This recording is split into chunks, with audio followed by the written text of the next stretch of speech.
अब इसमें इसका वैल्यू फाइंड आउट करेंगे कितना शिफ्ट होता है ये। अगर मान लो स्लेब वगैरह नहीं होती तो सीधी रे निकल जाती, स्लेब होने की वजह से ये 2 बार रिफ्लेक्शन होगा, ऐसे करके ऐसे होगी फिर ऐसे निकल जाएगी। हाँ समझ आई बात ये? वो एक्सेलरेटर शिफ्ट की वैल्यू फाइंड आउट करनी है, ये परपेंडिकुलर डिस्टेंस है। आगे बात समझने में, ये परपेंडिकुलर डिस्टेंस है तो यहाँ पे फ्रॉम ट्राइंगल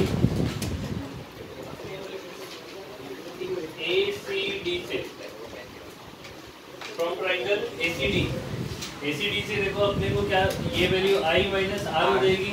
ये जो स्लैब की थिकनेस दे रखी है वो T दे रखी है। आगे बात समझने में, तो यहाँ पे ये वाली साइड आनी चाहिए, AC आनी चाहिए और CD आनी चाहिए।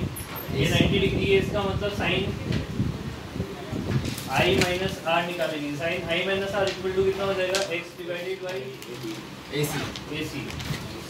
समझ आई बात ये? और फ्रॉम ट्राइंगल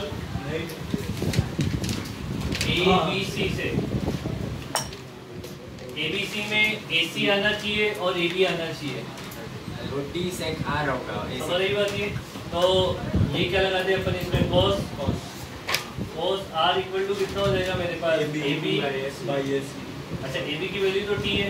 हाँ D sec R आएगा। दोनों को डिवाइड कर ले, sine I minus R divided by cos R equal to X divided by T। आपको निकालना है यहाँ पे X की वैल्यू, X इक्वल टू हो जाएगा T into sine I minus R divided by cos R। या ऊपर ले जाके लिखो तो सेक लिख सकते हो ना, ये लेटरल शिफ्ट का फॉर्मूला है। समझ नहीं बात ये?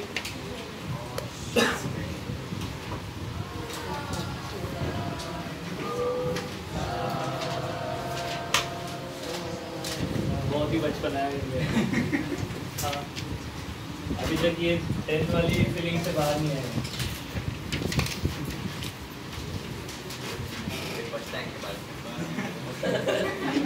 क्या बोल रहे हो इसमें? बाद में फिर पता चलेगा कि रोटेशन और NLM वो सब क्या था।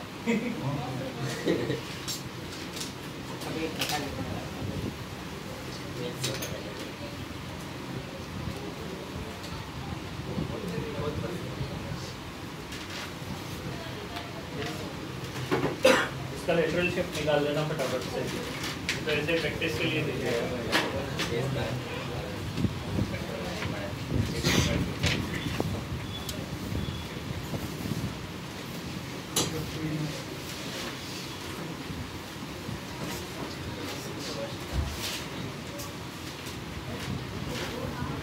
कहाँ पे पहुँचे? ये निकली थी या? डायग्राम बना तेज रखो थोड़ी सी। आप तेज हो, हम तो मैंने काट के अलग रख दो। ये मेरी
कितना था लेटरल शिफ्ट?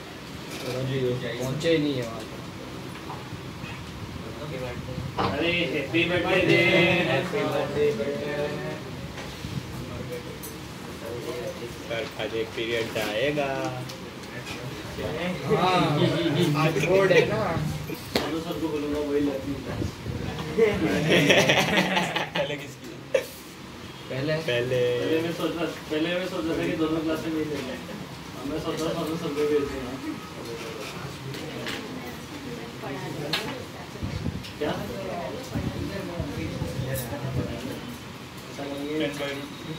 लास्ट के लास्ट सबसे लास्ट में 10/√3 याद है? हाँ आ रही है? 10/√3 याद है ना? तो ऐसे कैसे? अरे ऐसे कैसे क्या? अरे मुझे लगा नीचे वाला क्रिटिकल एंगल वाले काम पड़ा बोल रहे थे। वही मैं सोच रहा था उसमें क्या है exact value.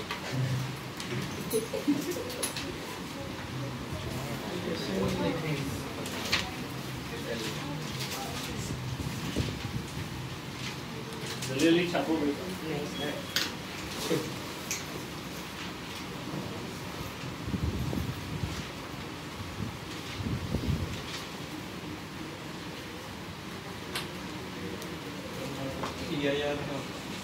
Total internal reflection. School में नहीं पढ़े? बड़े सर उसमें कहाँ कुछ है था, मैं दबदबाटी था, सर को भी नहीं पता क्या होता है।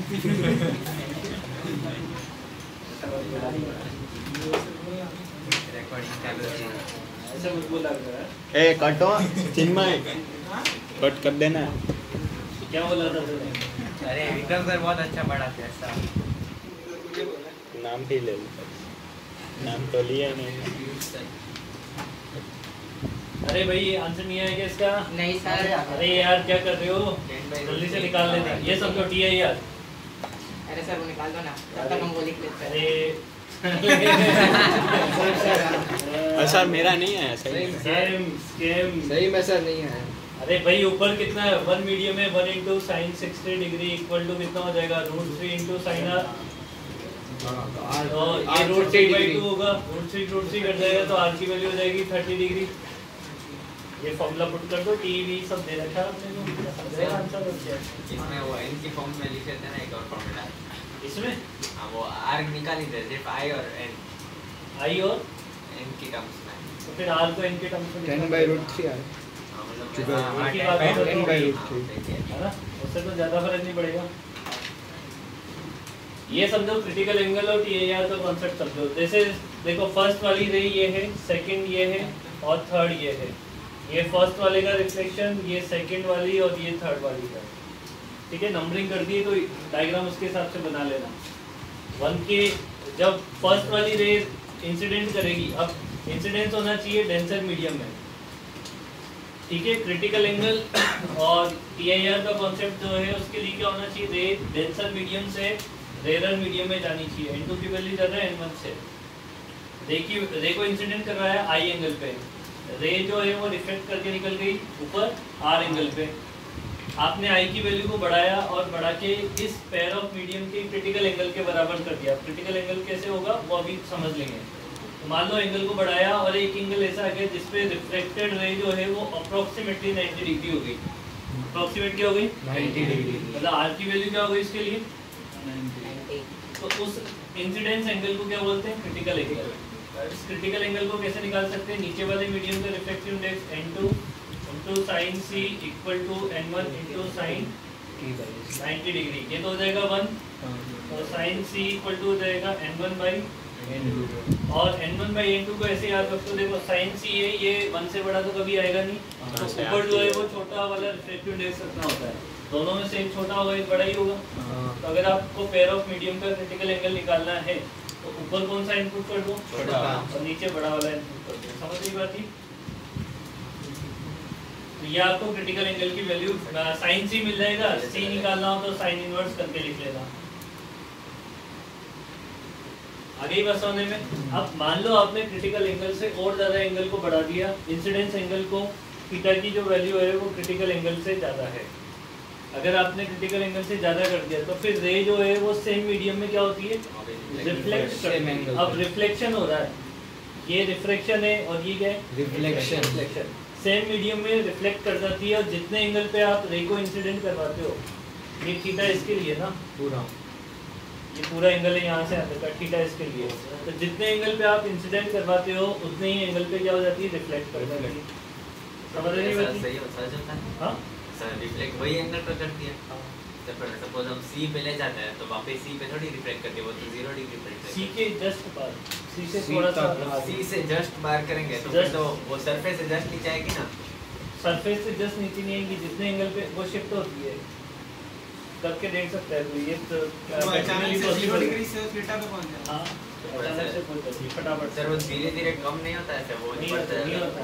अब कम नहीं होगा बेटा, अब जैसे थीटा को बढ़ाएगा ना तो रे नीचे नहीं आएगी, रे ऊपर जाएगी। अगर थीटा को मैं बढ़ाता जाऊंगा इधर से, तो ये ऊपर कैसे? क्यों बेटा ये ऊपर नहीं जाएगी क्या? अगर मान ले थीटा 60 डिग्री है पहले, ये भी 60 होगा, थीटा को 70 कर दिया तो ये रे ऊपर जाएगी ना। मैं बोल रहा हूँ कि वो दोनों इक्वल होंगे कि कौन दोनों इक्वल होंगे? ये दोनों ये थीटा और ये थीटा इक्वल होंगे, इक्वल होंगे, परफेक्टली इक्वल होंगे, उसमें कोई दिक्कत नहीं है ना।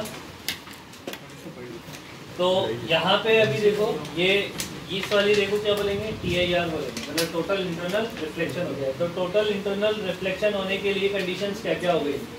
एक तो रे का इंसिडेंस डेंसर टू रेयर होना चाहिए। रे का इंसिडेंस कैसा होना चाहिए? क्रिटिकल एंगल से ज़्यादा एंगल पे इंसिडेंस करनी चाहिए। समझ आ गई बात ये? और क्या होगा? बस सेम मीडियम में क्या होती है, रे रिफ्लेक्ट हो जाती है और बराबर एंगल बनाती है, रिफ्लेक्शन एंगल इक्वल आता है। लिखो फटाफट से ये। हाँ तो एक और चीज़ पूछ सकता हूँ। हाँ सपोज जैसे क्रिटिकल एंगल 30 डिग्री है और फिर सपोज 30 डिग्री पे रे डाल रहा है तो वो थीटा 90 आ रहा है। हाँ 90 आएगा ना इधर से हाँ, जाके हाँ। और 30 से 30.1 करेंगे हाँ। तो डायरेक्ट वो 30.1 इतना सारा कम हो जाएगा। 30.1 पे आ जाएगी डायरेक्ट। हो जाएगी, हो जाएगी, तो सरफेस से 0.1 का अरे हो जाएगी, हो जाएगी, हो जाएगी। बात तो मान मेरी ऐसा होता है ना पक्का से। भाई। अरे ये रिफ्लेक्शन है, लॉ ऑफ रिफ्लेक्शन क्या होता है? बट ये टोटल इंटरनल मतलब वो रिफ्लेक्शन मिरर जैसा होगा। मिरर जैसा ही होगा, मिरर जैसे ही रिफ्लेक्शन होता है ये, ठीक है। हाँ तो सर इसमें थोड़ा एंगल तक तो इमेज बन ही नहीं सकती, मतलब क्रिटिकल एंगल से छोटा हो पर इमेज ही नहीं बन सकती, मतलब वो एक पॉइंट से। हाँ वो जाएगी, नहीं बन सकती, सही है। एनसीईआरटी में क्वेश्चन ये है क्या, नीचे बल्ब जलाया ऊपर कितने सर्कुलर एरिया में लाइट बाहर निकलेगी, उसी का तो कॉन्सेप्ट है, अभी करवाते हैं।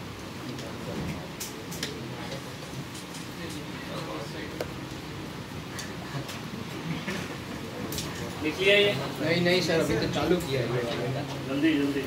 हाँ सर एडिंग मार है, एडिंग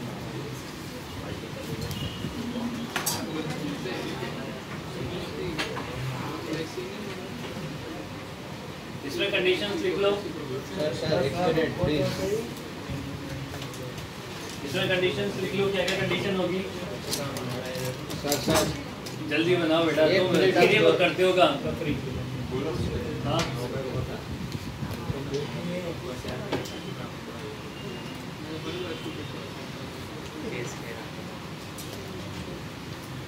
इसमें लिखो incidence of ray should be denser to rare medium, और ऐसे लिखो कैसे, incidence of ray should be denser medium. Denser medium में इंसिडेंस होनी चाहिए रे, रेयरर से डेंसर आओगे तो TIR नहीं हो पाएगा, ठीक है। उसके बाद दूसरी क्रिटिकल एंगल के लिए लिख लेना, for critical angle reflection angle will be 90 degree, for critical angle reflection angle will be 90 degree.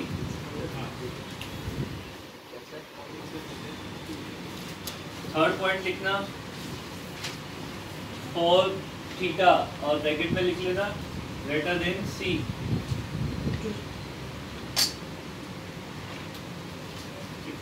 For theta bracket में लिख लेना ग्रेटर देन C, रे will reflect in the same medium, रे will reflect in the same medium,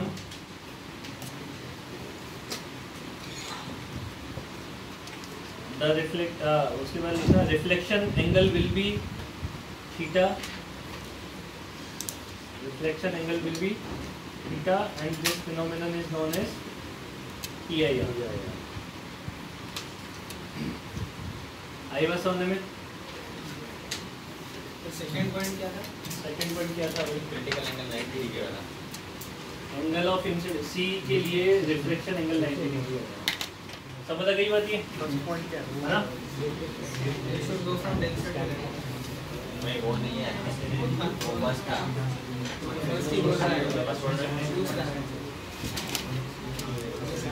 sir आप repeat कर सकते हो हाँ एक बार? इसमें लिखा है इसने गूगल ने लिखा है सारे बाकी इंसिडेंस रेट ले लो।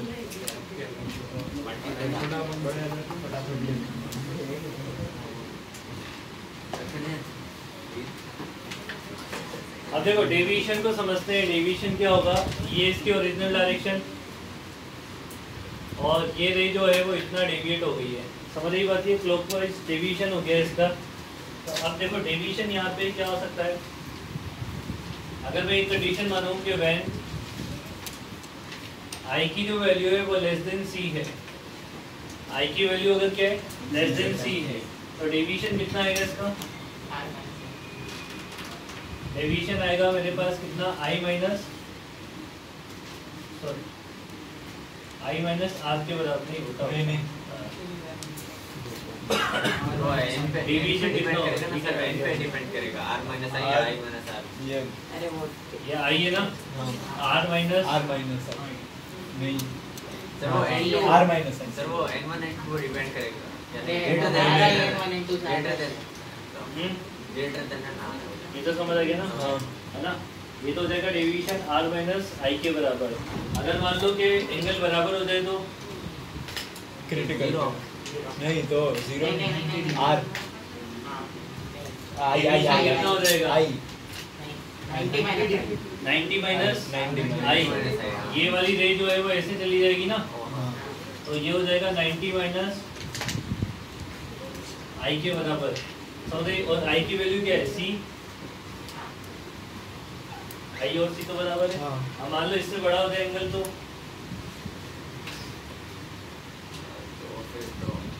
फिर बहुत ज्यादा होगा। बहुत ज्यादा होगा। 180 माइनस 180 माइनस तो फिर क्या होगा, del equal to 180 minus 2i 2i 2i के बराबर होगा। आई बात समझ में? ये समझ आया कि नहीं आया? आ गया। ठीक है। अब इसमें ना आर की वैल्यू को हम आई के टर्म्स में निकालते हैं। इस वाले में, इस वाले पहले वाले फॉर्मूले में आई आर की वैल्यू को किसके टर्म्स में निकालें? आई के टर्म्स में। कैसे है वो, स्नेल्स लॉ लगा के निकाल सकते हैं। यहाँ पे n2 into sine n1 i equal to हो जाएगा n1 इंटू साइन आर। हमें निकालनी है आर की वैल्यू, तो साइन आर इक्वल टू कितना हो जाएगा हमारे पास, n2 बाई n1 इंटू, तो आर की वैल्यू हो जाएगी साइन इनवर्स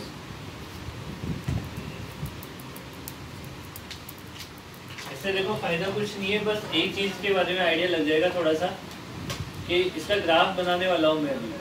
तो इस वैल्यू को ना यहाँ पे पुट करना, तो डेल इक्वल टू कितना मिलेगा, n2 by n1 into sine i minus i मिलेगा। ठीक है। अब ये इसलिए लिखवा दिया क्योंकि इसका ग्राफ जो है ना वो थोड़ा समझ आ जाए। इसका डेविएशन का ग्राफ बनाएंगे अपन इंसिडेंस एंगल के साथ।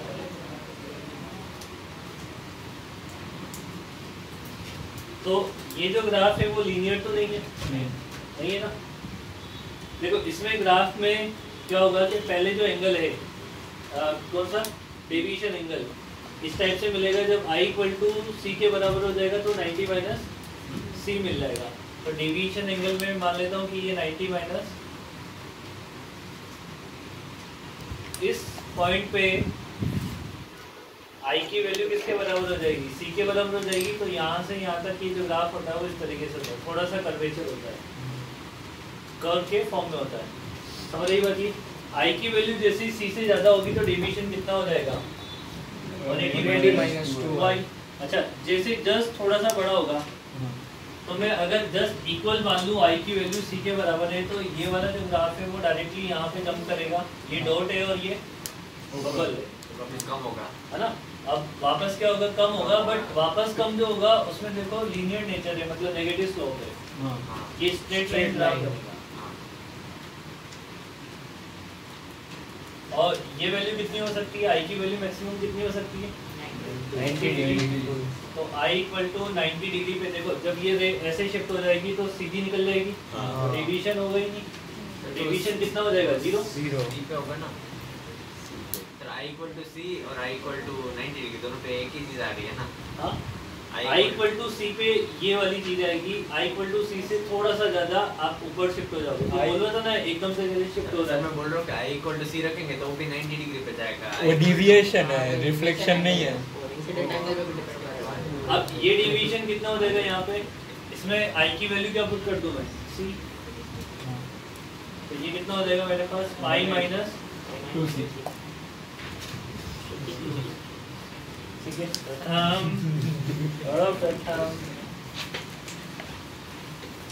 बनाओ फटाफट से करो। अभी आप समझ में नहीं आया आप से समझा। हाँ, समझ में नहीं आया क्या नहीं समझ आया? धीरे धीरे समझाओ। लेटर शीट से नहीं आया। नहीं आ गया, सब आ गया। टाइम तो लिखने का।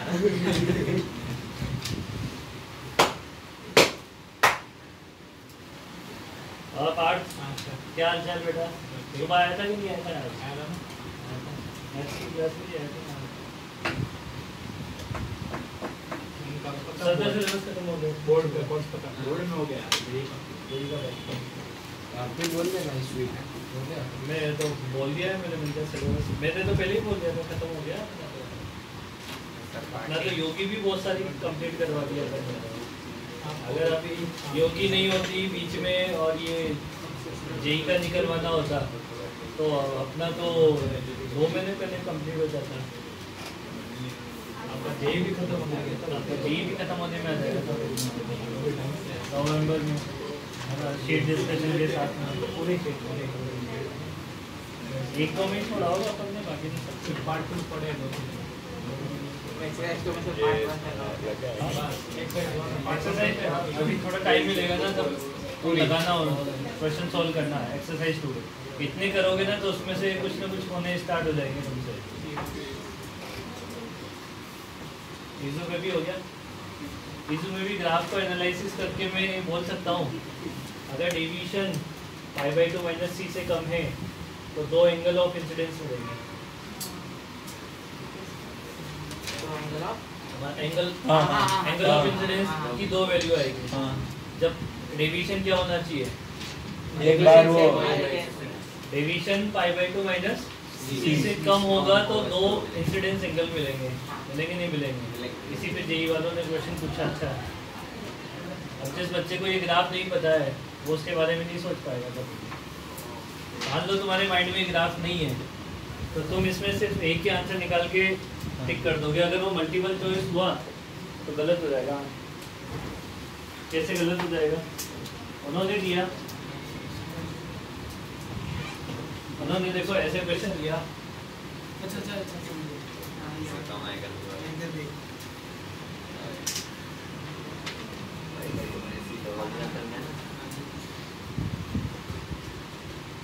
ये एंगल दिया I, नीचे रिफ्रैक्टिव इंडेक्स दिया √2, ऊपर रिफ्रैक्टिव इंडेक्स दिया 1, ठीक है। और आपसे बोला कि find the value of I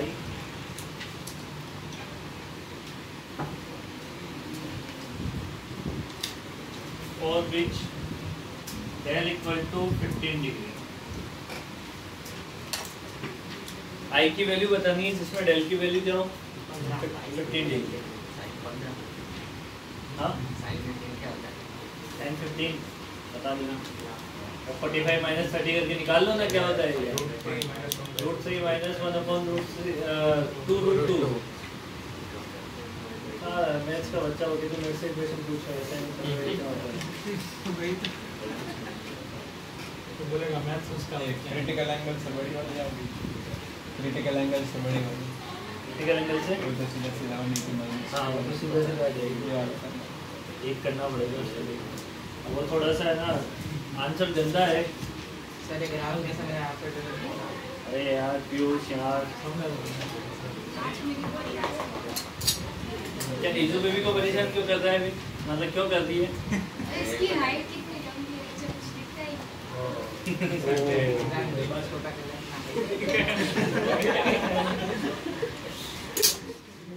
जान अब उसमें तेरी तो कोई गलती नहीं है। ओके यार तो क्या कर सकता है? वो गलत जगह पे बैठे हुए हैं, तुम गलत जगह पे बैठे हो। हम दोनों तो यहीं बैठते हैं, इसकी जगह पे और तुम बोल रहे हो कि या तो यहाँ बैठा करो, तुम्हारी हाइट कम है दोनों की।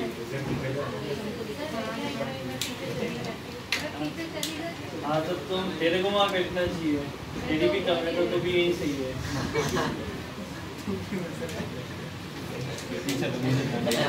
हाँ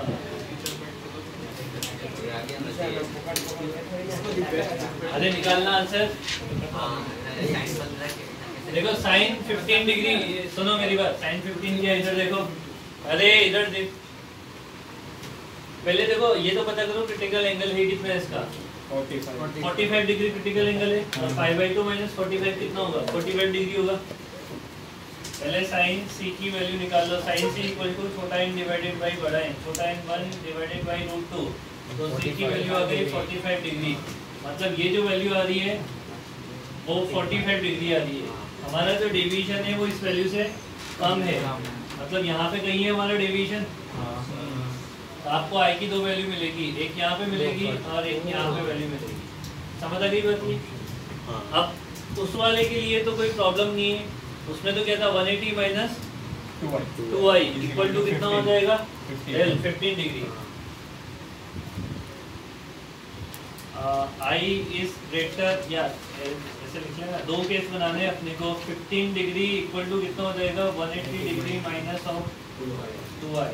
तो i की वैल्यू कितनी आ रही है यहाँ से हमारे पास, 80 कितना देगा, 165 डिवाइडेड बाई 82.5।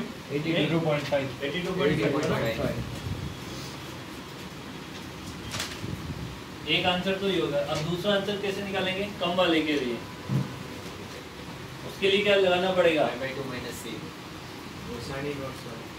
साइन इनवर्स वाला जाएगा ना, तो i minus r minus i से निकलेगा ना वो, तो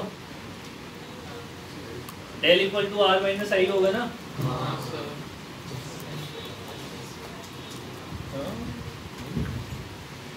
del equal to r minus i, del की वैल्यू कितनी है 15 डिग्री। पहले r निकाल लो, r कितना है इसका, स्नेल्स लॉ से √2 into sine i equal to कितना हो जाएगा,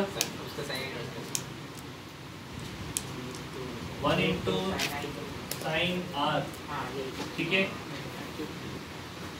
तो साइन आर इक्वल टू कितना हो जाएगा, √2 इंटू साइन आई, और साइन इनवर्स में जाएगा ना। तो ये कितना हो गया 15 sine inverse √2 into sine i minus आई। दोनों साइड साइन ले लेते हैं ना, अब ले लो ना, दोनों साइड साइन ही तो लेना पड़ेगा। आई को इधर लेके आ जाओ, आई प्लस 15 दोनों साइड साइन ले लो। कहाँ करें, सॉल्व करोगे कि मैं कर पाऊँ? साइन और आई साइन के साथ कॉस भी आता है, साइन के साथ आई भी आता है, साइन आई और आई कैसे सॉल्व करें एक साथ? आई तो फाइंड करना है। अरे साइन आई माइनस आई आ रहा है इज इक्वल टू कांस्टेंट, कैसे करें? वो आई को दूसरी साइड ले जा, फिर साइन ले, साइन साइन का साइन आ जाएगा तो फिर अरे sine inverse t plus i equal to कितना हो जाएगा, साइन इनवर्स ऐसे बोल रहा है।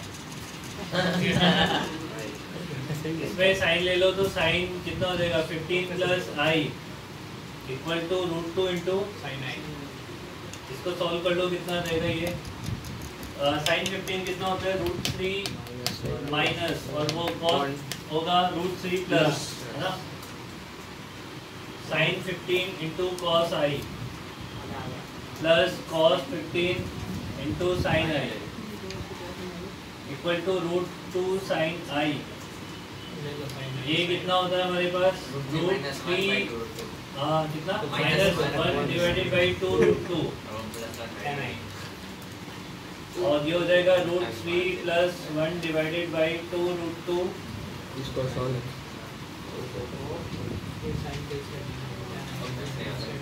अब वो साइन आई को उस तरफ भेजो, उस तरफ cos से डिवाइड करके tan आई, tan इनवर्स में कुछ आ जाएगा।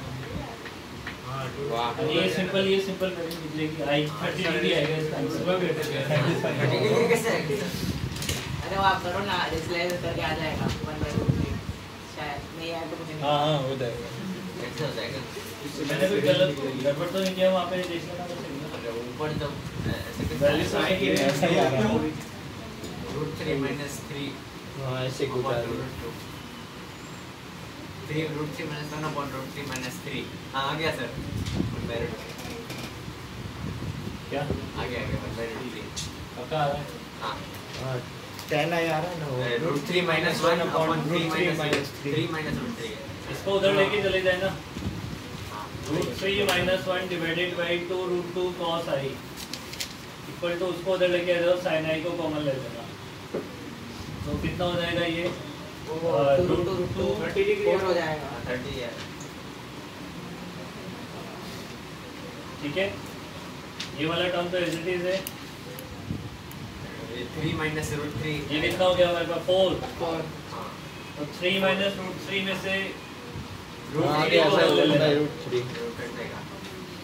तो √3 - 1 into √3 इंटू √3 बाहर, यही बचेगा ना बस, upon √2 भी है। अपॉन 2 √2। और इधर वाले से ये कट जाएगा, ये पूरा कट जाएगा ना।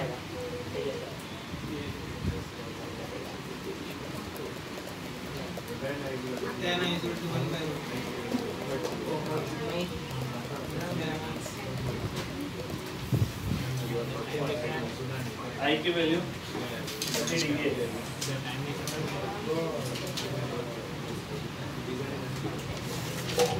समझ आ गई बात? 82.5 और 30 दो आंसर हो गए अपने पास। इतना करने से ऑप्शन पे चेक कर लें। क्या चेक कर लेते हैं ऑप्शन पे? ऑप्शन में डाल के सारे ऑप्शन में दोनों कैसे पता दोनों लगता का है? सम पूछ लेता है 82.5 और 30 और नहीं पूछा ना।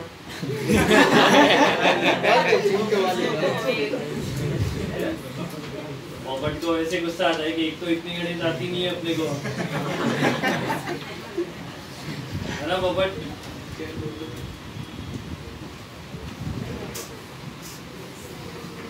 सर अभी 2 मिनट है। 2 मिनट तो बहुत ज्यादा है। ये तो तुम्हें आता है ना, ये मिटा भी दो तो कर लोगे घर में? नहीं नहीं नहीं कर सकते ऐसा बात है। सर। नहीं आता हमें उतना।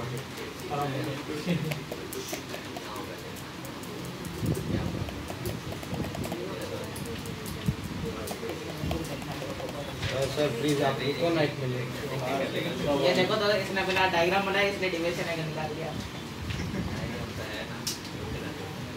ओ इधर बैठ ये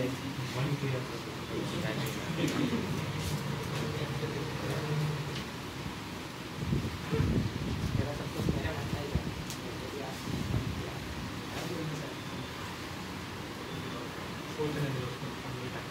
पॉकेट लिया साथ में तो क्लिक बेस पे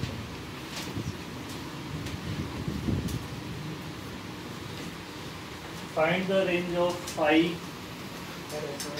अरे सर अभी तो जो लिखा है वो सर सर आप इतना जल्दी जल्दी लिखते हो कि हम थोड़ा सा लिख, find the range of phi पाई ना पाई। हां पाई की रेंज फाइंड करो। such that they will always show TIR at QR. Find the value, find the range of phi such that they always show TIR at QR.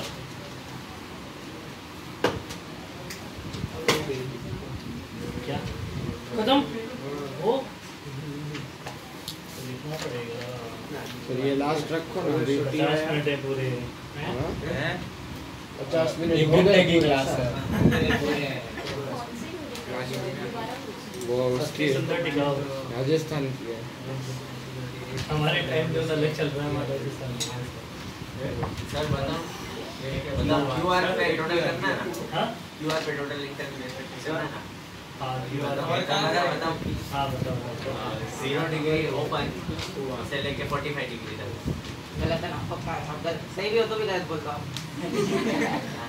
सही है? 0 degree open. 0 degree हो ही नहीं सकता वैसे तो। वैसे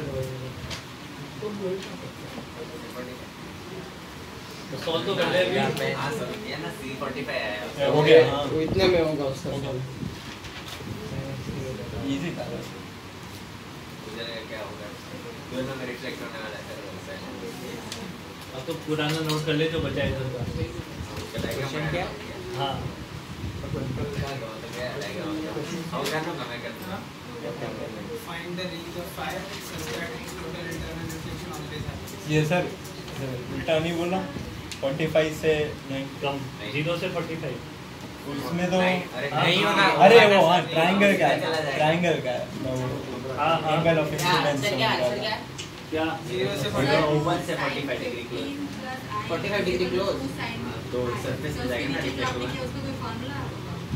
क्या बोल रही है? तो दोनों ये- ऊपर कर दिया ना फॉर्मूला है साइन में दोनों ऊपर आए अरे शांति से अरे हाँ तू बोल सर वो सेकंड स्टेप है हाँ उसको सॉल्व करके वो आया या कुछ फॉर्मूला था ये अरे भूल के बायो वाले भी है अरे हाँ रिफ्लेक्ट नहीं हुआ था साइन ए चल, मैं प्लस तू बी नहीं का समझा फॉर्मूला होता है sign A cos B plus cos A sine B ये फॉर्मूला एप्लीकेबल है फाई की रेंज निकालनी है ना सुनो इधर यहाँ पे एक नॉर्मल अरे यार तुम आपस में बातें मत करो यार मैं फिर स्किप कर दूं क्वेश्चन नहीं अगर ये फाई है तो ये कितना होगा 90 माइनस 5 वो ग्रेटर देन 45 90 माइनस 5 होगा ना ग्रेटर देन ठीक है और ये जो वैल्यू होनी चाहिए 90 माइनस 5 होनी चाहिए ऑलवेज TIR के लिए ग्रेटर देन C होना चाहिए C कितना है स्क्वायर ऑफ मीडियम का 45 degree 90 minus 5 is greater 45 degree तो 5 की वैल्यू क्या होगी sir equal to equal to चलेगा इक्वल टू तो नहीं चलेगा इक्वल टू दिया है ना सरफेस पे रिफ्लेक्ट हो रहा है ना इक्वल टू नहीं वो देखो उधर open है। इक्वल टू के लिए वो ग्रेजिंग इंसिडेंस हो जाएगा फिर वो बाहर ही बोला निकलेंगे। मेरा भी गलत है चलेगा ना उधर ऐसे भी ओपन रखा है ग्राफ में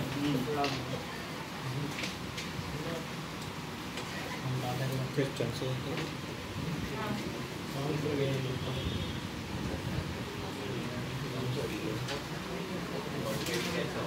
सर अभी सर अभी 1 मिनट ये सब बाकी है सर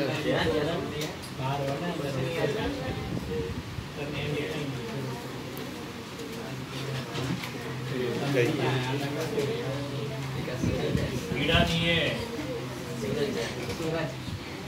सूरज भी नहीं है तो बल्ब है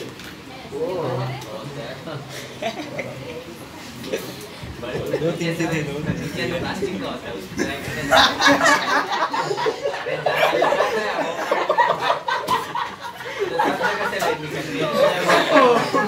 बल्ब को ऐसे सामने से दिखाओ तो प्लास्टिक वाला दिख जाएगा तेरे पीछे से ये तो आपने सब पूरी जगह ऊपर से देखना अबे उससे क्या मतलब है चिन्मय को देख लेते हैं कहने होंगे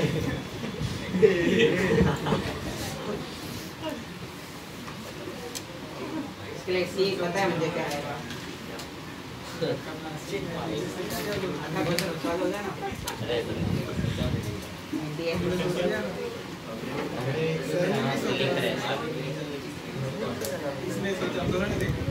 सरफेस पे जो ऑब्जर्वर है उसे कितने एरिया से लाइट आती हुई दिखाई देगी नीचे बल्ब जल रहा है इसका तो ऊपर ऑब्जर्वर है यहाँ से अपन उसे देख रहे हैं तो कितने एरिया से लाइट आती हुई दिखाई दे रही है वो हमें फाइंड आउट करना है दोनों हाँ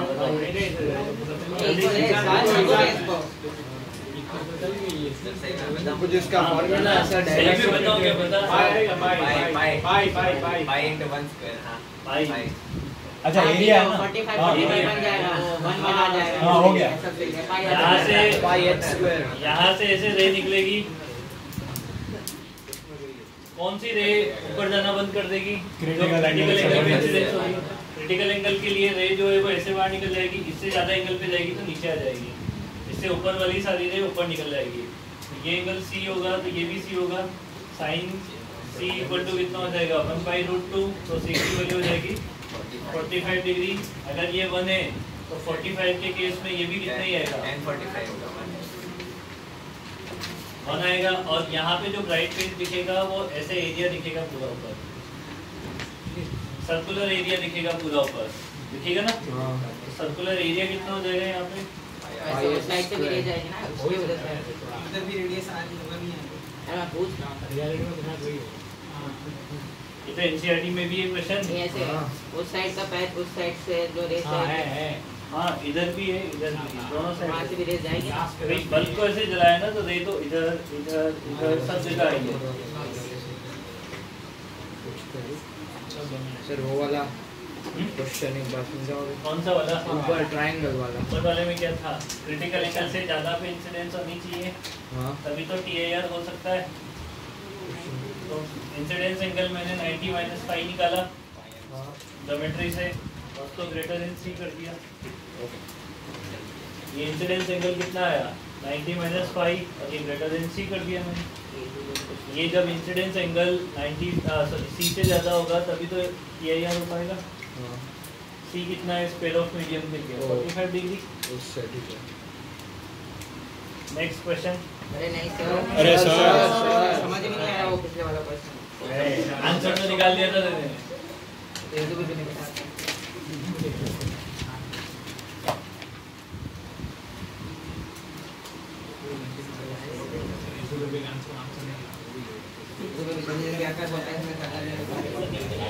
अबे तेरा आजा चुप रह, लिख ले फिर बोल। हमको पता भी आ जाएगा। तुम जो कहानी बता देना। जब मैं तीन गलत बोल रहा फिर बोलना और सर में गलती हो गई।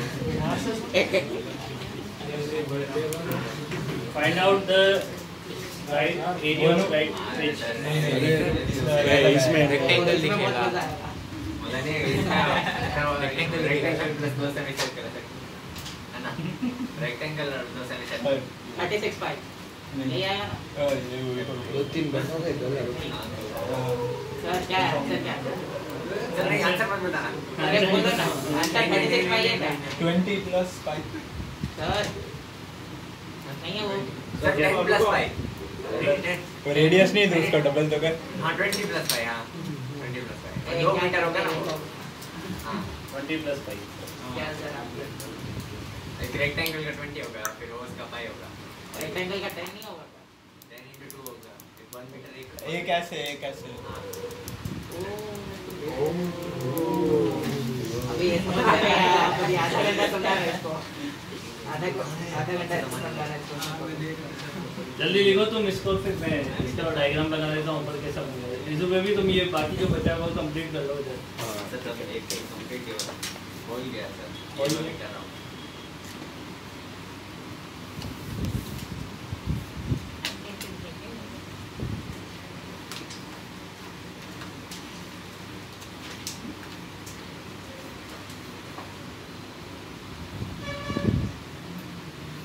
मीडियम में ट्यूबलाइट रखो, एक मीडियम में बैठा रहो हमारे से, ये क्यों करना है? ट्यूबलाइट थोड़ी इधर उधर रखो सीधा कुछ चेंज होता है। अगर मान लो ऐसे नीचे एंगल पानी के नीचे रिंग लाइट रखी हो तो रिंग लाइट तो सर्कल बनेगा नहीं रिंग आप सच में उसमें रिंग लाइट अगर रखी हो तो उसमें ये फर्क पड़ेगा कि अंदर वाला जो जितने में लाइट नहीं है वो माइनस करना वो पड़ेगा कवर हो रहा है कि नहीं हो रहा है। हाँ अगर कवर हो रहा है तो पूरा बड़ा सर्कल, वरना वरना फिर वो डोनट वाला। तो मतलब उसकी बड़ी रेडियस माइनस छोटी रेडियस। हाँ एक और क्वेश्चन है बना सकते हैं, वो बहुत मस्त वाला। हाँ तो ट्यूबलाइट का वर्टिकल रखे तो ट्यूबलाइट को ऐसे वर्टिकल रखे। सर तो फिर मस्त क्वेश्चन बन जाएगा। तो देखो बाहर वाला सर्कल 11 रेडियस का होगा, अंदर वाला 1 रेडियस वो का होगा। 2 पॉइंट वाले सिलेंडर नीचे जैसा वाला और ऊपर वाला ऊपर पॉइंट वाले से बीच में डार्क होगा, वो बड़े एरिया माइनस छोटा एरिया करना पड़ेगा। नीचे ऊपर वाले से डाक क्या अरे इस रीजन इधर से नहीं जाएगी लाइट। नेग्लिजिबल नहीं वो ऐसा बोल रहा है, सिर्फ ये सिलेंडर में निकलेगी, इधर से नहीं लाइट निकलेगी। होगी नहीं ना, बीच वाले में ना, बीच वाले में होगी नहीं। वैसा बोल रहा है, ऐसा रखा है तो इधर ऊपर से इधर टॉप पे से नहीं निकलेगी। टॉप वाले में से हम लोग माइनस करना पड़ेगा। क्या नाम है? इसका ही चाहिए प्रॉब्लम सेंटर रख लेते हैं। देखो इसका जो ऊपर जो डायग्राम बनेगा वो बेसिकली इसको बहुत सारे पॉइंट सोर्स मान लो, समझ आई बात? ये बहुत सारे पॉइंट सोर्स कंसीडर कर लो इसे, तो हर पॉइंट सोर्स के लिए एक सर्कल बनेगा ना ऊपर यहाँ पे। जैसे बहुत सारे जो सर्कल है वो एक साथ दिखेंगे तुम्हें, तो इसको अगर यहाँ से मैच कर दोगे तो ये तो बन जाएगा रेक्टेंगल और ये बन जाएंगे क्या, दो सेमी सर्कल बन जाएंगे। अब अभी ये वाला क्वेश्चन अभी अपन ने किया है √2 1 मीटर वाला, जिसकी रेडियस कितनी आ रही थी 1, तो इस सर्कल की रेडियस कितनी आई है 1, इसका डबल कितना हो जाएगा 2। तो ऐसे तो हो गया ये तो हो गया 10 मीटर, ये हो गया कितना 2 मीटर। अच्छा ये क्या ये 2 मीटर हो जाएगा ना यहाँ पे, यहाँ पे हाँ सर। और ये सेमी सर्कल हो जाएंगे। तो रेक्टेंगल का एरिया प्लस एक पूरे सर्कल का एरिया, पूरे सर्कल का एरिया पाई और रेक्टेंगल का एरिया 20। आई बात समझ में? 10 मीटर की ट्यूब लाइट कम करते हैं।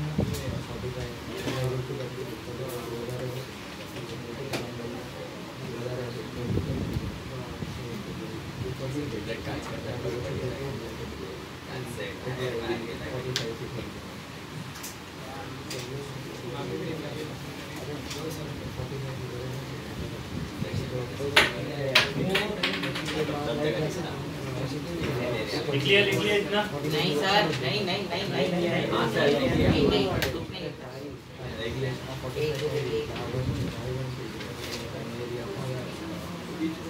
सर वो मीठा नाम है। हाँ अभी देखो ये एक नया कॉन्सेप्ट है। नहीं सर सर 1 मिनट ये पुराने भी लिखने हैं।